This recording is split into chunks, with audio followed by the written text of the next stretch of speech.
In today's video, I'd like to go over a topic that I have a lot of experience with, but I rarely talk about. How do you go from being a skinny hard gainer to gaining a lot of weight and developing a lot of muscle mass? Even though I'm usually talking about how to lose weight and how to burn body fat, I know quite a bit about how to gain muscle and how to go from being that skinny guy to that muscular and ripped guy. For the sake of simplicity, I've condensed my methods of how to gain muscle mass to 5 easy to follow tips. So let's jump right in. First, you have to understand that unless you're an absolute beginner, which means that you've been exercising for less than a year, you're gonna have to create a positive calorie balance to gain weight. This means that you're gonna have to be taking in more calories than you're burning. So how exactly can we ensure that we do that? Well, there really are only 2 ways, and the first way is the first tip, and that's exercise less and decrease your general activity levels. Some of my best results came by decreasing the amount of days that I spent in the gym and by increasing the amount of calories that I would take in. When trying to gain weight, especially as a hard gainer, you don't need more than 5 days a week at the gym, and even that can sometimes be too much. I see people trying to gain muscle and they're doing exercises like burpees and jogging on the treadmill, when in reality this is only going to lower your chances of gaining muscle. So a lower output is beneficial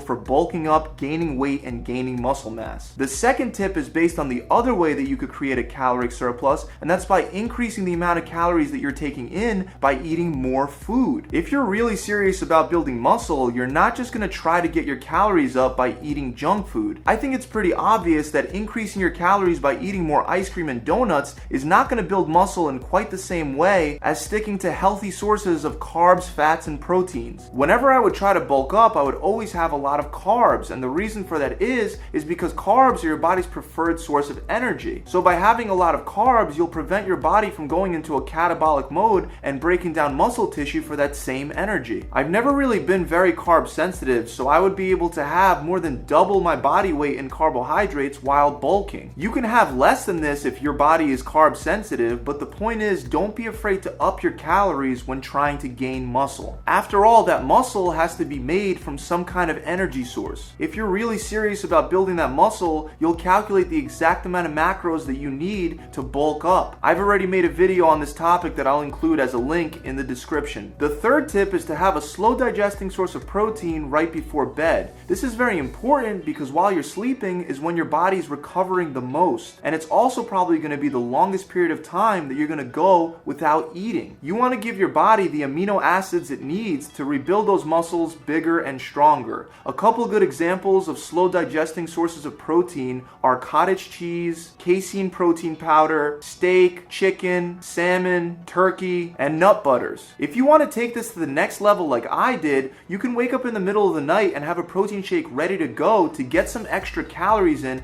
and to keep your body in that anabolic state while you sleep. Tip number 4 is to make sure that you stick to compound exercises with free weights. By free weights, I mean barbells and dumbbells. The best exercises to build muscle mass are bench presses, squats, lunges, deadlifts, rows, overhead military presses, pull-ups, lat pull-downs, and other compound exercises. Obviously for your arms, you're going to have to isolate with exercises like lateral raises, bicep curls, and tricep extensions. But your compound lifts are going to be the main exercises that help you build muscle. Something that I saw really good results with was starting off with a compound exercise like bench press and then immediately supersetting it with an isolation exercise like chest flies. I would shoot for 5 to 8 reps of heavy weight for my compound exercises, and then I would drop the weight and shoot for 20 reps for my isolation exercises. For some reason, this always worked very well for me to gain muscle. The last tip is, unless you're on steroids, if you want to build muscle mass, you're gonna have to lift some heavy ass weight. It absolutely kills me when I see guys going for high reps with light weight when trying to build muscle. It's totally fine to throw in a high rep scheme here and there just to help increase your strength for when you go back to the lower reps with the heavier weight. However, just doing high reps with light weight as a natural lifter will not get you to where you want to go as far as building muscle mass. As a natural lifter, you're gonna have to lift heavy to get your muscles to grow. If you can do a weight for more than 10 reps, then it's long since time to move up. I used to move up if I could do a weight for any more than 8 reps. That's it, guys. I really hope this video has helped you guys out. If If you enjoyed this video, make sure you subscribe to this channel where you could view more videos and tips just like this one. Also, if you enjoyed this video, make sure you leave it a big thumbs up and comment down below. And if you'd like to find out more information about me and what I do, you could visit my website. Thanks for watching. I'll see you guys next time.